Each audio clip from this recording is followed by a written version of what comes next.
Hello everyone, thank you so much for joining me on another episode of Live Healthy Naturally.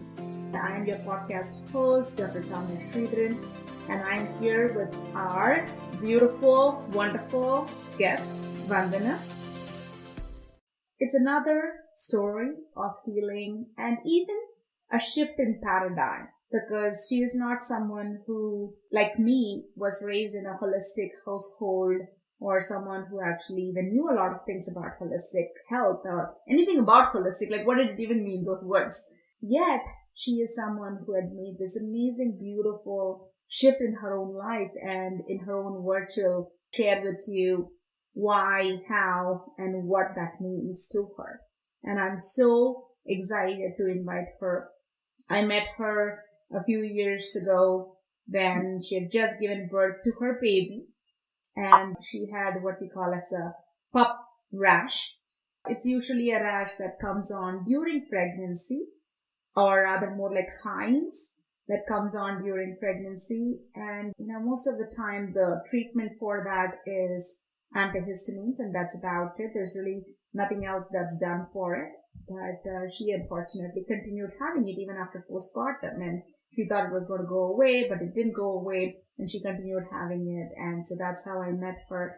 And together, I think we have actually come a little bit of a ways from there, and it's beautiful for me to be able to be a part of her journey in this, and that's the story that we want to share. So thank you so much, Mandana, for joining us today. Thank you, Doctor, for having me. I think it's an absolute pleasure knowing you so far. Oh, I appreciate that. So tell our audience a little bit more about you, maybe a little bit about your background, who you are, what you do now, so that people can understand who they are listening to. My name is Mandana. I am born and bred in India. I was a former tennis player. I'm a current tennis coach in Richmond, Virginia. So pretty much my upbringing was all done in India. I led a very healthy lifestyle. I grew up with elders in the family, so you hear a lot of voices always in a household that's, sharing. So if you fall sick, there's someone telling you something to do. But I also grew up among the doctors. I mean, it was an interesting blend of both worlds that I came across. And then I moved to the US after I got married in 2014, and I've been here since, pretty much living it up, if I can say that. Yeah, absolutely. It's wonderful, to be able to have all of those things, right? And I love that, a lot of people may not know this. In India, a lot of people live as multi-families together. And it's not really like a multi-family unit in the sense that, different houses in the same house. It's really different families in the same house living as one family. And it's such a beautiful thing. I mean, I grew up like that too. I grew up with my uncle, I grew up with my aunt, I grew up with my grandpa, grandma, and that is just the way it was for us. And I can't imagine it any other way. It is such a beautiful thing because, as you said, there is a lot of wisdom that comes from many generations, and I don't think there is any replacement for experience. Sure. It doesn't exist, right? I often think about it because now I'm like, why didn't I know this back then? Or why didn't I know this when I had my children? Why didn't I know this when I was 30? I used to ask these questions, and I realize now more and more that there are some things that you just don't know until you know. And so I think having grandparents like that really helps because they have this wisdom that comes from experience that they can share. And even if it doesn't necessarily make sense to you, you actually follow those things because that's what the elders shared. And it always works out to be for the better, or at least for the most part. So you're absolutely rightly said. I don't think I appreciated it as much as I was in the household. But when I left home, I was like, oh, I'm a free bird now. Let me live it up again, like I said. But I think I started taking responsibility when I conceived. It was at that point that I said, I need to pull up my socks and I need to do something. But little did I know that I was going to come across these little hurdles, like you said, I had PUPPP rash, and that's how I stumbled upon a lot of other things. And because I was an athlete, I thought I could sail through pregnancy easily. But it was very turbulent, I can say. Yeah. No, it is actually, and it's crazy because even though I'm a doctor, my own pregnancies weren't easy, or after postpartum too wasn't easy. And I really wish that, I had my grandma at that time, or even my children's grandma at that time all the time, because I think that is just something so beautiful and so special. And somebody else being able to take care of things that you really don't know. Like, I didn't know a lot of things despite the fact that I was a doctor. I really didn't know a lot of things.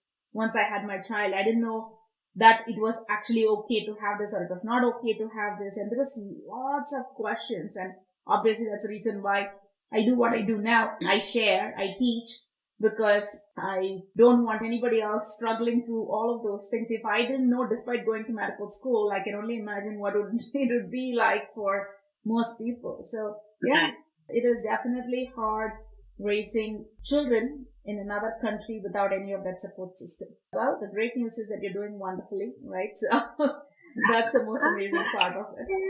So tell us a little bit more about your pregnancy. Like, what happened? Like, when did your pup rash start, or was that the only thing, or was there more than that you were dealing with, and then what happened?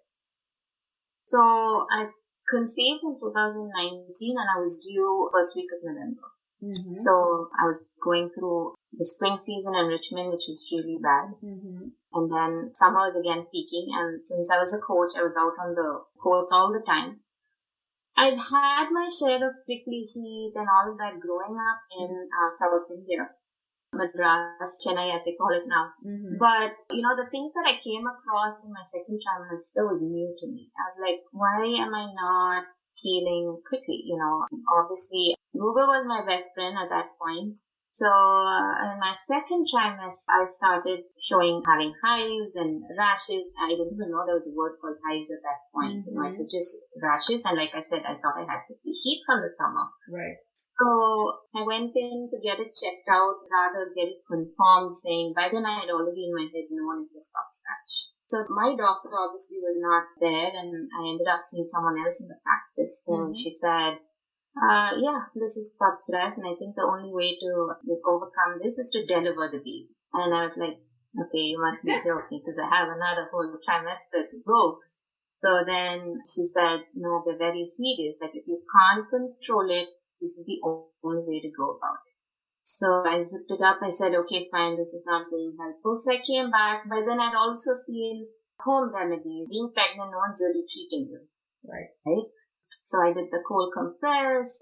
It was super crazy that I would take cold showers at like odd hours in the night, come out and wrap myself again in wet towels to get a couple of hours of sleep.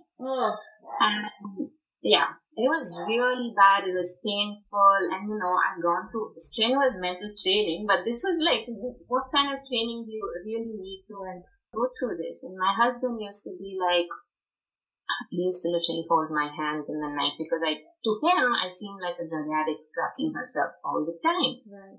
Scratched myself to, literally bleed every.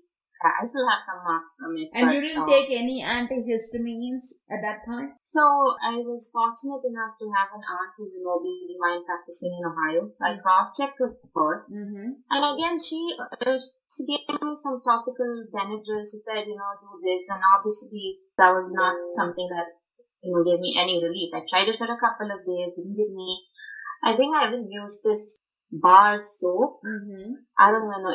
I don't even recall the name, but it used to stink, like literally stink. But, everything. Tar soap, maybe. Tar. Correct.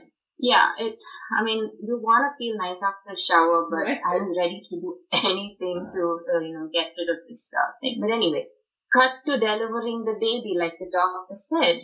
Delivered the baby, and a week or two I was on medication because I had a C-section. Mm-hmm. And then, as the doctor said, I should have relief by now because I delivered the baby, right? Here I am, choosing to scratch myself over picking up the baby and nursing. Again, history is repeating. My husband's holding my hand, and I haven't had any sort of relief. So I go to a local dermatologist, again Google reviews, go see him. And my husband was like, what are you doing? Because I was like ready to show him where all I had my rashes. I'm like, do something, like I'm super desperate. I was nursing my son just fine, but I'm not able to focus and enjoy the journey because hold the baby or scratch yourself. Right. So, I mean, I was sharing it with this really good friend of mine, and from her, obviously, I was introduced to Dr. Sowmya. Yeah, and there we took it forward. You put me on a gut cleanse, gut heal, and then a gut rebuilding. Yeah. I think by that time when I met you, you were in the peak of COVID. Right. So this is 2020, somewhere June, July-ish. So I couldn't even go get a allergy test done or whatsoever. Right. So you suggested a home kit that was sent to me. Right. So I was like, now COVID is making me feel like a lab technician. I'm checking myself. I'm checking myself. I mean, obviously, like I said, I was taking responsibility of the whole fact, and I wanted to heal myself. Like I was like, I'll try anything under the sun to get rid of this thing and focus on my motherhood and stuff like that. So yeah, that's how I stumbled upon you. Yeah, that was actually a lot. I mean, sometimes it's interesting, and I want to share this with the listeners, is that, you may actually be in a place where you're told these kinds of things, right? Even during pregnancy or after. Like, Mandana, you should never, ever cease to keep trying, keep looking for somebody else who can actually help you, because there's always that, there are always people that can help. And there are some things that I probably can't help either. It's not like, I can do it all. Absolutely not. There are some people that I cannot help. And if I cannot help, then, it's somebody else. But there is always somebody out there that can help us. And so you should never ever give up hope and say, well, that's it. I just have to suffer with this. And one of the patients that I actually recently saw, that's what was the message for me from that patient, is that patient had pretty much been dealing with this digestive complaint for 20 years. Wow. And I cannot actually believe that somebody would be dealing with it for 20 years. And, just knowing that sometimes the human condition is that we just come to accept that this is it and I don't really have a choice is crazy. And she had just given up on it. But recently she started having more symptoms. And that's when, again, the body is reminding her that I'm not taken care of yet, right? And that's how she found me and came. But it's just amazing how we sometimes do that. And so I don't want any of you to ever do that. If your body is talking to you, listen to it, because that's the only way it can communicate with you, communicate to you what is really going on, what is wrong. And if you listen and take care of it, then you wouldn't have to suffer all the time. And again, another important aspect of it that I also would like to share is that something that appears on the skin is never a skin problem. Right. And that's such an important thing, because the moment something appears on the skin, we immediately go to the dermatologist. We run to the dermatologist. And I hope that, after all of the different episodes that I've actually done here with eczema, with psoriasis, with urticaria, and here the PUPPP rash, hives, I've done so many episodes of it. I hope, you listeners understand that none of these conditions are skin conditions. I know they appear on the skin, but they're not skin conditions. They are the condition of the inside. It's an inside problem. Most of the time it's a gut problem. And if you don't fix the gut problem, the skin is going to keep reacting the way it reacts. And so that's exactly what we did here in your case as well. I also think, just to add to that, if I remember right, you had mentioned angioedema as well, because I sent you some pictures of my lips swelling and my eyes being, so I thought, okay, lack of sleep, this is motherhood, and I was accepting, like, not comb hair, okay, that's fine, no one's seeing me, so who cares, kind of thing. But I think that was another thing that we had to deal with. Yes. Actually, I have your case record saved as angioedema, not as PUPPP.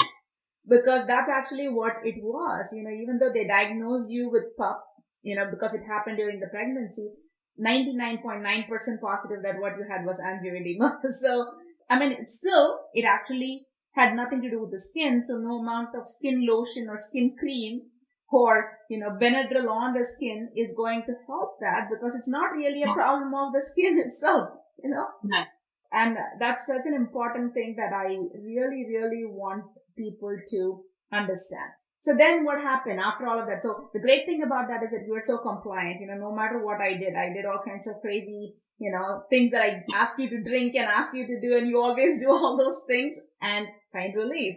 So what are the things that you had to do, and what did that look like for you from first as a, perspective of, not even thinking of it as, okay, this is holistic and all of those things.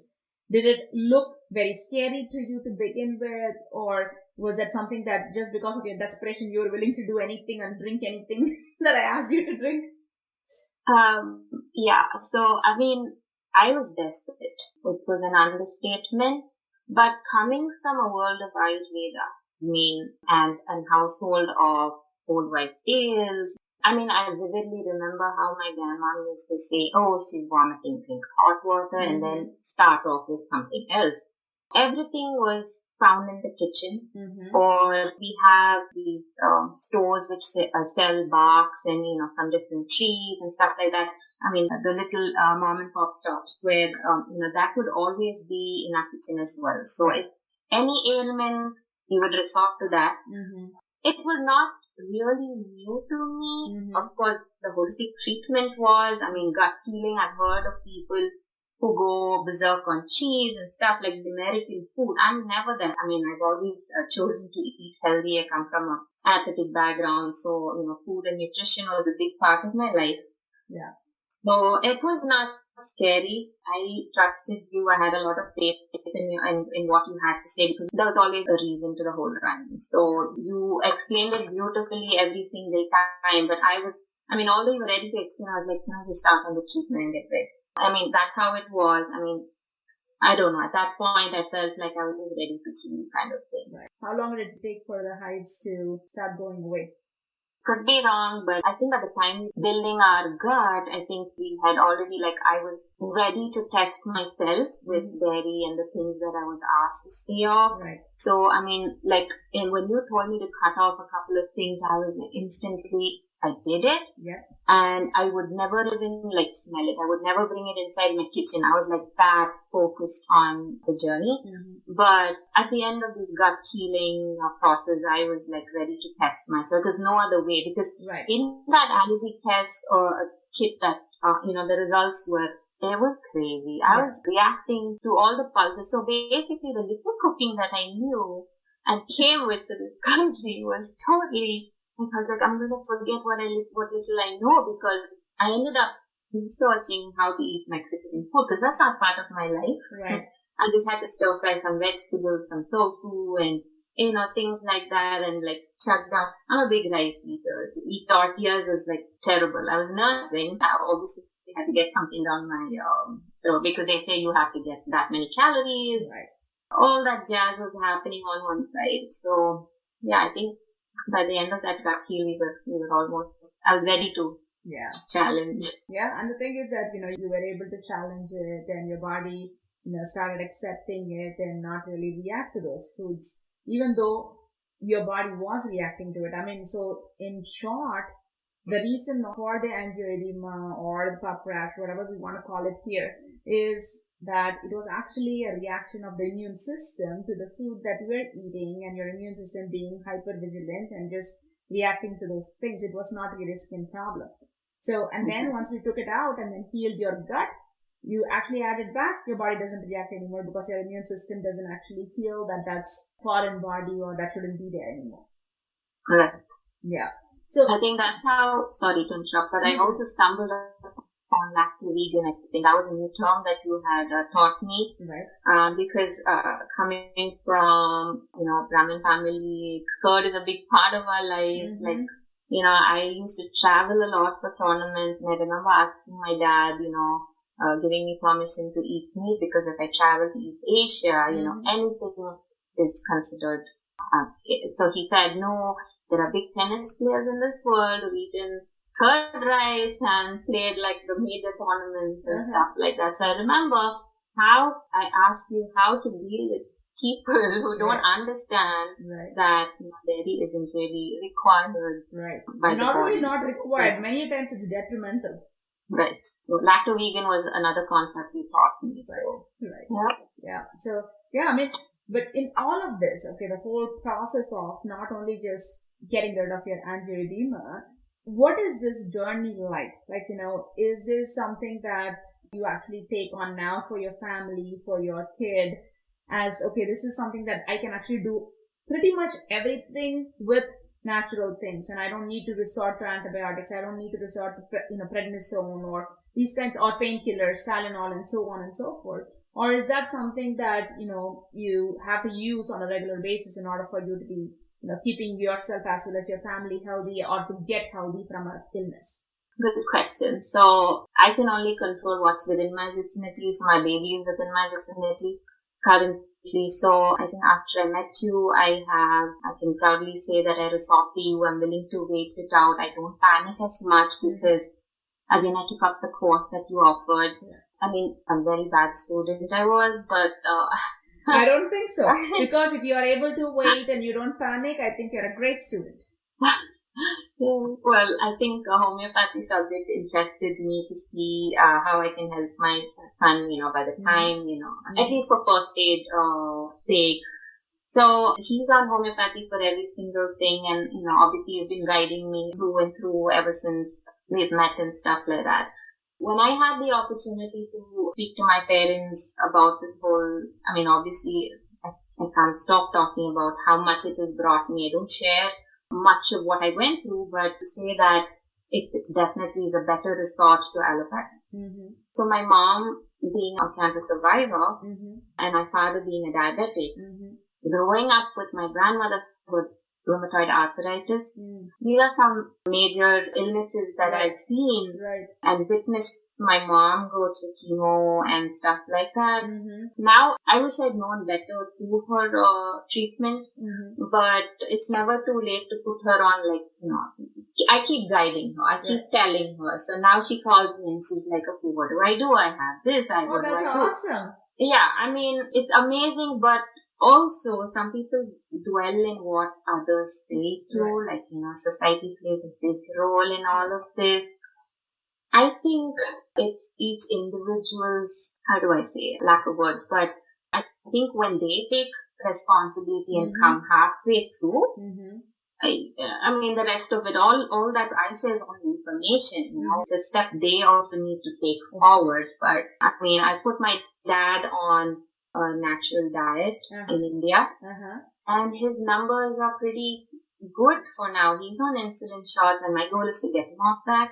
So, like you asked, so I'm sharing that, I'm always talking to my mom's friends, because if they are also on the same page as me, then they're going to help my mom as well. So everyone's like, oh, how do I? The only word they do is detox. So, there's no one way to detox. What are you trying to detox? So, I try to, everyone's like asking me, and I'm like, I don't have much information all the time, but I keep sharing whatever I can. Yeah, so the thing is that I know. You need to go back and visit the naturopathic course so you can keep helping all these people, right? Because it's really a snowflake becoming an avalanche, right?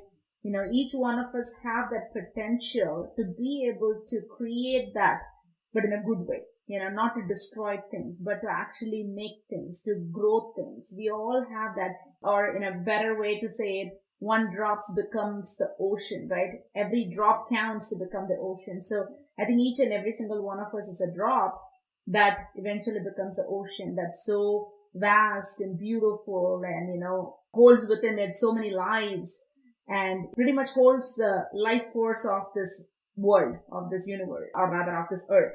So I think that's how we are. And I love that you're actually sharing what you have learned with your parents so that they can actually do better as well. And of course, it is sometimes frustrating because not everybody is going to listen to what you have to share, right? And this is not just for you. This is true for me as well. Even when people come and ask me for advice and pay me, they don't necessarily always listen. So, it is something that can be, but we just have to learn not to take that personally and keep on doing our job. And it makes me happy to hear that. I didn't know that, that's something that you've been actually doing and making these kinds of changes in your family. That's wonderful. Yeah, I take it to the extent where, my staff need to understand. So I got them books in Hindi because they're the ones who are cooking. So when they have their off days, I'd be like, come up with one recipe from this book. And then I think it goes to that core because the kitchens are always in India. Back home, we have a lot of help. So sometimes as parents, they shying away from the kitchen and stop taking responsibility. And, everything is lost in translation. You mean something, the staff, for who they are, for what they do, they don't know any better. So yeah, these are the little steps. So they'll always be like, why are you torturing us? Why? But I sometimes taken a trip to East Asia. So I came back with a suitcase full of celery, because you get good celery. And my staff was like, okay, what is this? How do I do this? And I mean, I don't want just my parents. I want the whole household, slowly extend it. And, I want everyone to be healthy. What a beautiful heart, right? I mean, that's something that you need to celebrate about yourself that, and it takes a lot of energy and effort to keep on reiterating. It's almost like, we are raising our parents. We are raising children. It really is. And you have to go over some things again and again and again before something clicks in place. And, to have that heart and to actually be willing to go that extra mile and, talk to the people that you need to talk to, send them the recipes that you need to send them to so that, making that effort to have an effect is wonderful. Awesome. So in this, to not having to take conventional medicine, because a lot of the world, right, like even people who believe in holistic medicine, people who believe in herbs and things like that can be helpful, a lot of people still immediately whenever there is a fever or when there is an ear infection or, strep throat, they hear these words, they panic immediately and they go and, get their children antibiotics and things like that. And I've talked so much about these things on all our social media platforms about how much it actually destroys for simple infections when people do that. One course of antibiotic destroys the gut bacteria for 2 years. And that's how long it actually lasts and all the different things that comes with it as well. I mean, I have a patient who has taken so many courses of antibiotics that her hormones are messed up because of that. And I'm talking about female hormones. People don't usually connect these two together. And there's so many connections like that we don't think about. So what gives you the courage? What gives you the strength to be able to not resort to those kinds of things? Like I mentioned earlier, coming from an Ayurvedic world, I think my dad is a big proponent of Ayurveda. Right from, a little sprain in his finger, he would take the pains to travel to Kerala, which is another state in India. He would meet the age-old doctor, Ayurveda doctor over there, and he'd fly in and fly out, and he'd be like, I'm fine. So, I mean, I was pretty young when I used to see and come across all of this. And like I said, when I had prickly heat, because of the sun exposure that I had, my dad used to take me to this Ayurvedic doctor and he would give us bottles of brown liquid, kashayams as we call it. But I would do it because either I had to be back on port immediately or, anything to be out on the port. So I would just close my nose and drink it quickly. So I think when every child is born, the mother wants to take responsibility and not give medicines instantly. And I think that's how I was also. My mom definitely had put me on homeopathy because in India we get it in a paper form. I mean, it's rolled in a paper. It's a powdery substance, if I remember right. So yes, I have been acquainted with homeopathy, but like I said, I grew up with doctors, grew up with surgeons in the family. So even if it's lack of calcium, lack of iron, pop in this tablet, have it, sheets and sheets of tablet would just come because they've been introduced to this new medicine by a medical rep. And I don't know how far that was good in many instances, but my voice was too low in the entire household. I was the youngest. So I mean, I was just taking care of myself. I was happy with drinking all these herbal teas back home that I grew up with. So when I stumbled upon and you put me on natural, I was more than happy to go through that. And, I understood that it's going to touch the root cause of the problem and not give me instant or maintenance I was not rushing off anywhere. I had all the time in the world with the baby in my hand. So I wanted to do it right. And even after the C-section, I was put on painkillers. So obviously, while I was there, you think you're being taken care of, because that's the setting, that's the surrounding. Nurses are popping in every few hours and checking on you. But once I was home, I think I woke up from that sleep and I said, why do I have to take this? I'll endure the pain because I'm nursing a baby. God knows what I'm eating. Right. And obviously I didn't have my mom around, and it was also, I don't know, I just took a call and I said, I'm going to stay off these medications. Anyway, my husband was around. He didn't let me carry the baby if I was in pain or anything like that. So, I think that was the first step. Like I said, conceiving the baby, I was starting to become more responsible about. But with your kid, when your kid gets sick, because that's something that, we want to usually help the helpless, right? Our children typically when they are little, they're quite helpless, they're crying and we want to just give them comfort. So during those times, because, for me, that's very normal. But again, I've been raised in a different kind of a family, household, so it's very different. And I want the audience, the listeners, to hear your side of how does it feel like a mother to be, you're responsible for your child's comfort and healthy and happiness. But at the same time, how do you actually, have the courage to say, well, I'm going to give this natural thing and it's going to work and I'm going to wait. I'm not going to just give a Tylenol or ibuprofen to shut off the fever. How do you find that? Again, come from a household where, when the baby is born, you have a pack, for colic babies, there's always some remedy or the other always. So it was something that you grew up with as well. It's not something that's new. It's like, that's how it was done when you were growing up and you saw babies that were treated naturally as well. Like I said, I was the youngest in the family, so I didn't really have an opportunity to see babies younger than me, but I did have a cousin whose son I enjoyed feeding. So every summer when he came home, I would feed.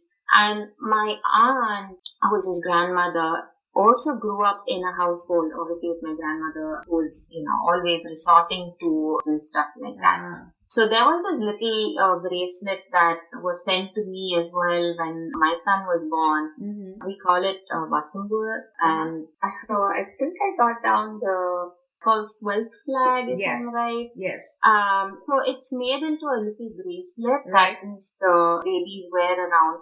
I don't know if it was that or if it was anything else that he didn't really have colic. So I was lucked out on that. He didn't have any, that is actually true. And, I'll make sure that I'm saying this clearly to the listeners as well. It's called sweet flag. So it's like a root. And what they'll do is they'll make it into a bracelet, kind of like a bracelet, and let the baby wear it. So what the baby is going to do is naturally it's going to, suck on different things. It's going to suck on its own hand and all that. And that one, it really relieves gas and aids in digestion. So the baby that's sucking on that as it's drinking milk will not have colic. Such a simple remedy. And they used to also take the same root and they'll actually grind it up on like a rough rock. And whatever you get out of that will also be put on the baby's tongue at least once every few days once, so that the baby, especially if the baby cries often, then they will do that as well. It's called sweet flag. So it's a root and it is wonderful. So if you know someone or have a baby or you know a friend who has a baby that's colicky, then you can actually suggest that to them. And this is also a great aid for adults. It's not necessarily just for babies, and that's where it's used, but it can also be used in adults who have difficulty with digesting foods. If there's a lot of heartburn issues or burping or gas, then the same thing can actually work. And the way to also look for that is to look at the tongue coating. And if the tongue coating is white and, it seems to be there present constantly whenever you go to brush your teeth or you look at your tongue, then this would be something that you can add, make it into a tea and drink it, or make it into a tincture and, drink it. All of these are ways of consuming it for good health. Right. I'm going to take notes on that. Yes. Adding on to that was asafoetida. It with breast milk, and I would apply it around the belly button. Again, I didn't know if he was colic or not, but I would just do it at every diaper change. I mean, I'm very ritualistic. It was super easy to do it, so I was like, okay, diaper change, do this, get done. Okay, whether he burps, he doesn't burp. I've done my job. Right. And And I did the 40-day, the very simple food. I don't know how to translate Yes. It is kind of like a diet that's usually done after delivery for 40 days to kind of help the mother's body heal as well as the baby to be able to develop that kind of flora that it needs to be able to break down the foods, because even the mother's milk is in a digested form, some of the foods that we eat may not be really easily available, and that milk can also cause colic because it's not fully digested and the baby still has to digest some aspects of it. And typically a baby is still developing a digestive system. It doesn't have a fully developed digestive system. So eating a diet that's not too complicated with so much of like fried foods and sweets and sugars and all these things will be helpful. Yeah. And I mean, I did these little things for him as he was a baby. But again, I also, like when with the peak, I also had Tylenol on hand, but I would never administer it. Right. Like I would never give it, especially after I met you. I knew like the basic first aid for a fever and, you know, when to really panic and stuff like that. And I think the one time I really panicked was last year. I first time taken him to India. He was fine the 60 days that we were there. Right. I remember emailing you back and forth, asking you, you know, I mean, on the last day, he suddenly shot up with a temperature. Yeah. And that's when COVID testing had to be done, you know, a lot of things. I mean, not that I couldn't have stayed back, but I was like, why is this happening on the last 24 hours kind of thing? So we resorted to Karpuravalli Kashayam. Which is oregano, a different type of oregano. It's Indian oregano. Right. So they made it into a congee format. They ground it into a chutney, added it into plain rice, and I had that for the flight for him. But my fear was, you know, anywhere they can, in my transit, anywhere they can check the temperature. You know, you don't know what the protocols were. They were changing weekly. Right. So I was like, I don't know why I have to do this to my son, but I had to put him on Tylenol just to bring the temperature down. And the minute I landed, I was like, I'm just chucking this bottle. I've given him enough for a whole lifetime now. But again, that was out of desperation. I wasn't, you know, I don't want to go back there, but I did resort to that as well. Right. So. And I mean, there are, again, right, because our bodies are so resilient as well. It's not like, oh, once and that's it, you know, everything is going to come down and nothing is going to work. That's not true either. This is a time, but the courage that you actually constantly show, right, in that. And this is something that's very important for people to understand as well, that as parents, the courage that we show when there is discomfort, when we are not well, or when our child is not well, is something that our child is learning from us constantly. They recognize then that, oh, when I get sick, I have the ability to heal. When a parent panics, what it really does to the child is, we are essentially telling the child, without saying it in so many words, that you are not capable of healing. Your body isn't capable of healing, and you need all these drugs in order for you to be able to heal. But when we give these kinds of natural things, it's also important to tell them that you have this, but we are giving you this so that we can help your own body do what it knows how to do. And so it's a different paradigm to look at. And I talk about this all the time to many of my patients because they are panicking the moment they have fever. And even in children who are older, not even just babies, not toddlers. I'm talking about children who are 7, 8, 10, 11. You know, even recently I had the conversation with one of the parents for the child has asthma, and I've been treating him for asthma, and he has a fever, and the father immediately panics and he's like, oh, but his fever is 101. And I'm like, that's not even high. You know, you don't need to panic, but that is how the psychology has developed. You know, it's almost like be afraid of everything. Be afraid that your body is not capable of doing it. And yet we do this all the time, and you are doing it all the time. Your child is doing it all the time, and they are able to actually heal without any of these medications. Right. I mean, I think I came as a blessed son who would take anything that I would give him. I mean, again, I resort to kashayams if he's cold, he has a cold, and he's at a point where is this good for my health? And it's not that he was born like that. I'll tell you this much, okay? Whenever the parents recognize that and they have that conviction, kids just do it. That's what I've seen all the time. It's not something that, you know, some kids are capable, some kids are not capable. It is only when parents think, oh, no, my kid can't take it. Like, you know, parents will say that, oh, no, my kid will not take something bitter. My kid will not take something that's salty or sour. And that's when the kids because we speak what they become. Correct. And so it is your own way of raising him that's actually making him able to do all of those things. And the way you talk, the way you tell things is the way he can ask that question, right? Is this good for me? Is this good for my health? Then I'll do it. That's wonderful. Well, I mean, I'll take that back in a moment because he's also he's a toddler, so now he's questioning everything. So I mean, it's winter. We're all like I'm in thermals, and he doesn't even want to wear one layer. So, after much cough and cold and treating him over like a couple of weeks, 1 week of no runny nose, and very light cough, he goes in today without hat, and he's played in his gym, obviously outdoor and stuff. He comes back with a runny nose, and I panic. And I said, how much work has gone into getting you out of this? And here you are in a jiffy with a runny nose. I did panic. Obviously, I raised my voice and all of that. But, I mean, again, it's like, it's not that I'm not prepared to go through the whole series, but you just have to catch yourself and be aware. It's okay to let it out, I think, once in a while. Yeah, we all do. I know how much work we put in. No, we all do. And that's understandable. Sometimes it's frustrating, right? And believe me, when your son becomes a teenager, you will understand what it means that he's questioning everything. That's a whole different dimension. I don't know if I should wait or if I can't wait. But yeah, I mean, like you said, I think I'm a big propaganda or trying to stay dairy-free currently. So he's never had, not never had, but in the farm, never really had. I never resorted to cow's milk.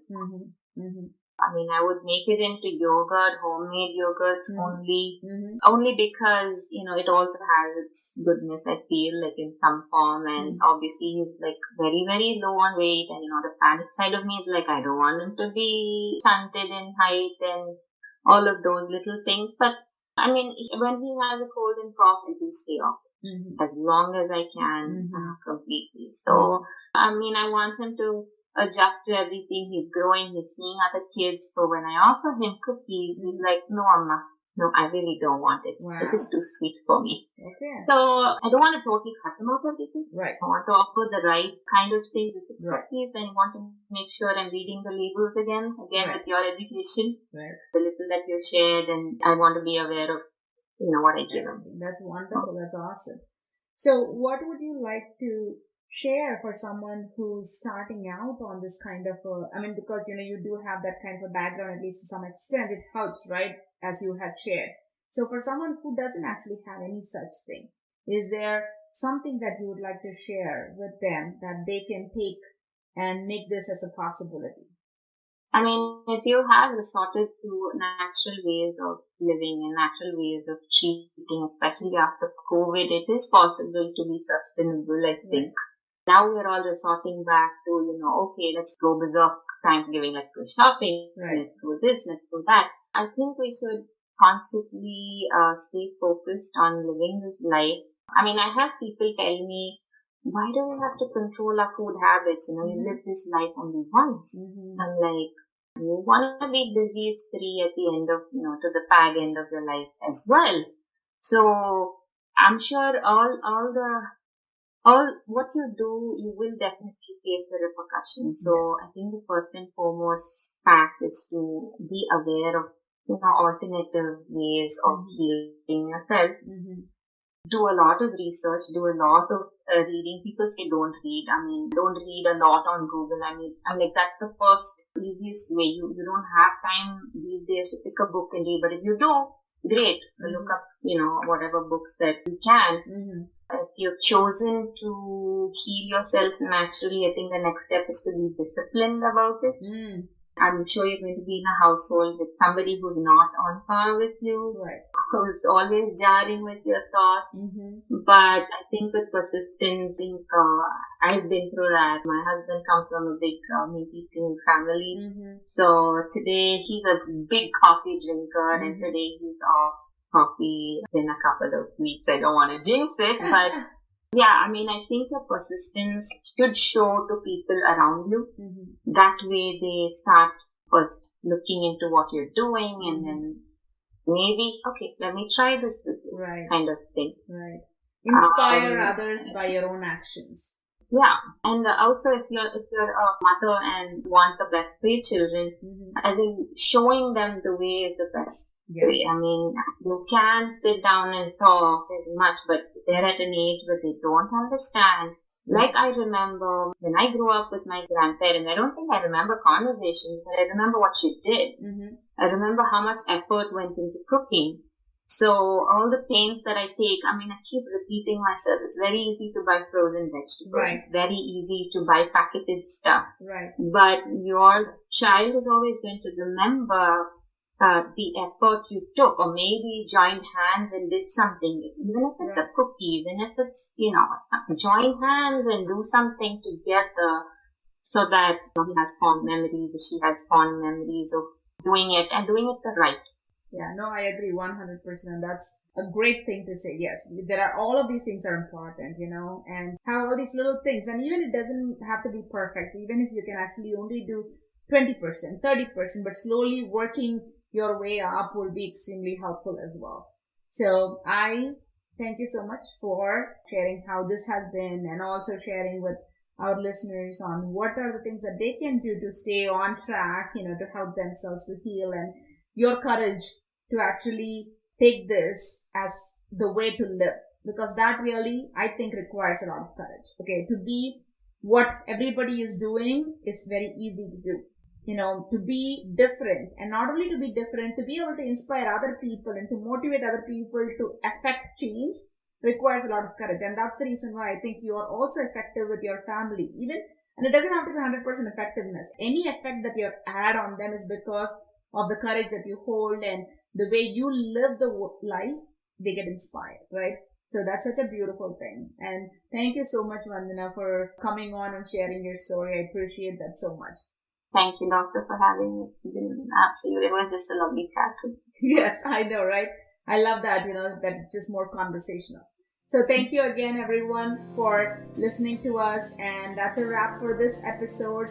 I appreciate you listening to us. I know you have places to go and, things to do. I appreciate the time that you spend with me listening to all of the different episodes, different stories that I bring to you. And maybe you know someone that is actually having skin issues. Maybe share this episode with them. Let them listen to it. Maybe that will initiate something that will help their own healing journey. So with lots of love, I wrap this up, and I will see you next time in 2 weeks.